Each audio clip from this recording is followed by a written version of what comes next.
यह लड़की स्टेज में डांस करते ही करते गिर गया और सभी लोग इस लड़की को पूरा वायरल कर दिया है। बोल्ड है भाई, स्टेज शो करते करते गिर कर मर गया। तो ऐसा कुछ बात नहीं है, ठीक है, ऐसा कोई बात नहीं है, सारा बात गलत है, ठीक है। मैं बताता हूँ सच क्या है। इसमें जो लड़की देखा गया है गिरा हुआ है, यह सिर्फ बेहोश हुआ था, पता नहीं क्यों बेहोश हो गया था। लेकिन जब इसको हॉस्पिटल ले जाते समय देखा तो जहाँ तक मुझे लगता है तो भाई यह नहीं मरा है, लेकिन फिर भी देखने में तो वीडियो में लगता है कि मर गया है। तो देखते हैं आगे क्या होता है। मैं इसको फॉलो भी किया हूँ, अगर कोई भी पोस्ट आएगा तो मैं ज़रूर वीडियो बनाऊंगा इसके बारे में।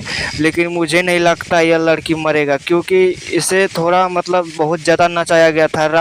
रात के 9 बजे से भोर 5 बजे तक इसको नचाया गया था। इसी के कारण मुझे लगता है इसको चक्कर अक्कर आया था, इसलिए गिर गया है।